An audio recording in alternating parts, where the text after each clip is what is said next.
Justice Omotosho'S secret visit to Nnamdi Kanu in prison is exposed as he seeks Nnamdi Kanu's forgiveness. Why he no go visit Nnamdi Kanu? Why he no go visit Nnamdi Kanu? Lovers of freedom, I want to release this secret to you. Maybe you don't know. Until today, some persons are still saying it not to be true. I want to tell you this.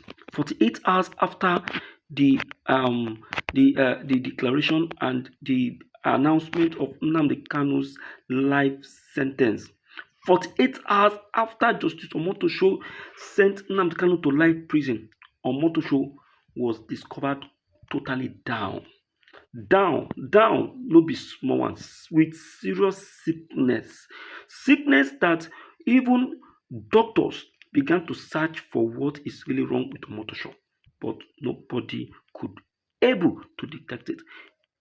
To the extent that they started moving Omotosho from one hospital to the other.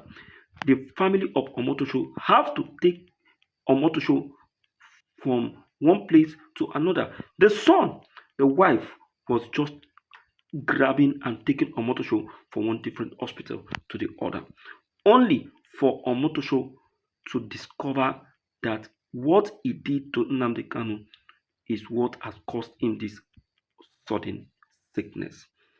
Lovers of freedom, yes, many argued that Omotosho was in the Federal High Court the next day.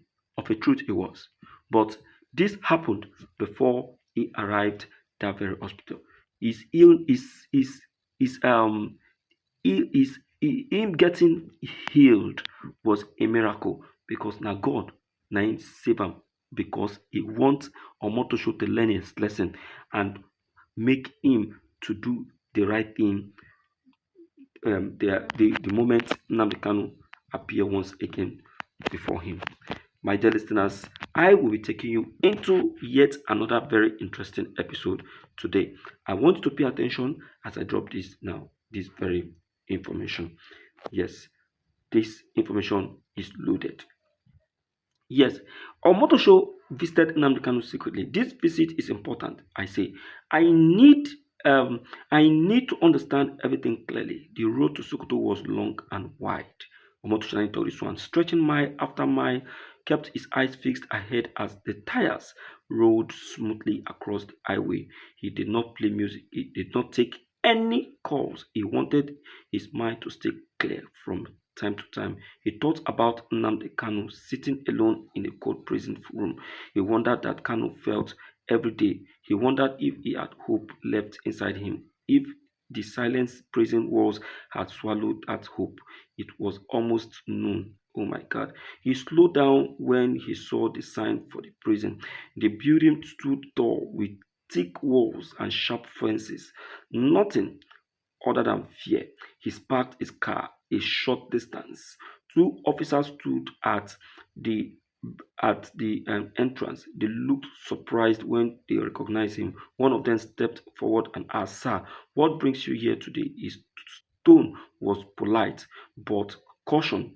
Omotosho replied calmly, "I came to see Nnamdi Kanu. I need to talk to him. It is important." The officer exchanged a quick look. Then one of them said, "Please wait here." They walked inside the compound together, speaking, quietly. Omotosho could not hear the words, but he could sense their uncertainty. After a few minutes, they returned. The officer who spoke earlier, yes, nodded slowly. "You can come in, sir.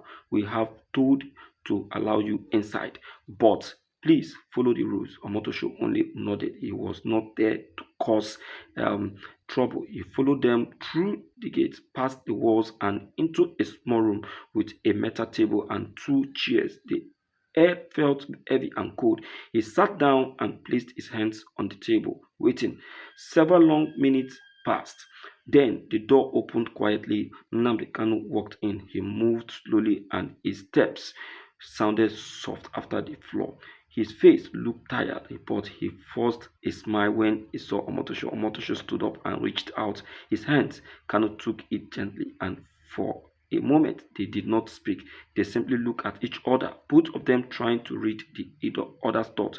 Omotosho finally said, "My brother, I came because I needed to hear from you. Your lawyers keep saying you do not deserve life imprisonment. I want to hear your words only. I want to know how you feel, you truly feel." I did not expect this punishment, he said quietly. I spoke, yes, because I believe it was right. I spoke because I wanted the best for my people. Yes, I never hoped for violence. I never wished for fear. I only wanted change. But things went in this direction. I never planned. Omotosho listened carefully. I fixed on Kanu's face. He could see the pain in Kanu's eyes. He could see the tirelessness that came from many days of silence. I came here because I needed to hear this from you directly. I do not want confusion. I do not want people to twist your words. I wanted to, hear your heart. Kanu nodded slowly. Thank you for coming. Many people speak, about me, but yeah, but few come to listen. I am not asking for freedom without reason. I only want fairness. I want a chance to explain myself. I want peace in this land. The room felt even more silent after he spoke. Omotosho leaned back slightly and took another deep breath. He felt something heavy inside him, a mix of sadness, responsibility, and determination. I will talk, he said. Okay. Finally, I will not keep quiet about this. I will speak the truth of what I have heard today. Kanu looked at him with calm eyes. Say only what is true, he said. That is all I ask. Omotosho nodded again. This visit had changed him. Okay. He came with questions, but he was leaving with something different, with a clarity. He knew the road ahead would not be easy. The guard opened the door gently, signaling that the time was up. Omotosho stood slowly, gave Nnamdi Kanu last nod, and left quietly. His mind was full and his heart beat very, very fast. The visit was done, but the journey was just beginning. Wow, my dear listeners, now this actually was Omotosho's visit to Sokoto prison. For those of you who will be doubting, this was their discussion. Omotosho went to Sokoto prison to visit Nnamdi Kanu. You don't know why. You see, when God is ready to deal with criminals, bad people, your enemies, he deals with them quietly. Omotosho knows that that very sickness that before him was not ordinary. So you see why I said God kept Omotosho alive at that very minute. I believe someone must have told Omotosho to quickly pay Nnamdi Kanu a visit and carry out a quick reconciliation. Omotosho was there to reconcile with Nnamdi Kanu. See what Nnamdi Kanu told him. See what he was asking Nnamdi Kanu, and see what he left home with. Though before he visited Nnamdi Kanu, he already said to himself that I know definitely I am going to meet tough questions, and that is what he actually meant. And he left with that very tough questions. Omotosho was not, wasn't finding it so funny with himself. In fact, he was feeling regret all over him. Very, very. Okay, now look at yesterday's hearing. Look how Omotosho responded to that yesterday's hearing. Was he hard? It wasn't hard. Instead, he adjourned the case on the 27th, which he said, I will need to, table this before the federal government and those also involved in this case, so that together our words will become one. I guess now he did not take decision on himself, but that very judgment he took it on himself, though it was a script given to him to read. Then he now gave a final judgment based on anger. Now see where the anger has landed him into. He's now looking for the good face of Mazi Nnamdi Kanu. My lovers of freedom, justice, Omotosho have just begun the journey of regret, the journey of pain.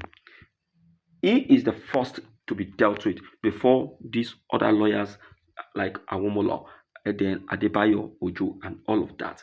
All of them, as we speak right now, the wrath of Chukwokike Abiyama, the God of Biafra, is already dealing with them one after the other. Look at what Nnamdi Kanu said before he left the court. God will punish you. And God is already punishing them one after the other. The thing don't they follow them one by one like that. My dear listeners, make una quick share this video and let everyone know what is going on right now. See the secret and the truth of Omotosho'S visit. For those who are doubting Thomas's, this was their discussion. You heard it clearly.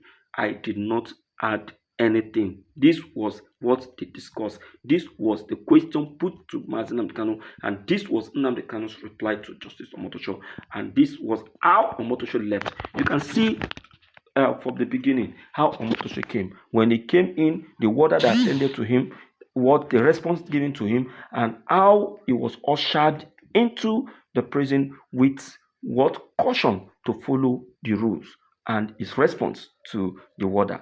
Everything I was able to list out for you so that there won't be any argument or any unnecessary doubt about what has just been said. Lovers of freedom, Nnamdi Kanu already is on his way out of prison because Omotosho is already feeling remorse of what he did and the judgment that he passed. He knew that it was unfair, and now he is ready to pay a big price. Omotosho. Now, what happens to the other lawyers? All of them, they will forsake. If possible, they should die safe before the appeal judgment. All right, my dear listeners, I appreciate your time, and I appreciate your listening here to this very broadcast. Please help share this video. Let everyone be informed. Let everyone know about this, and also click the bell buttons and subscribe to this channel if today is your very first time of coming to this very channel. Thank you.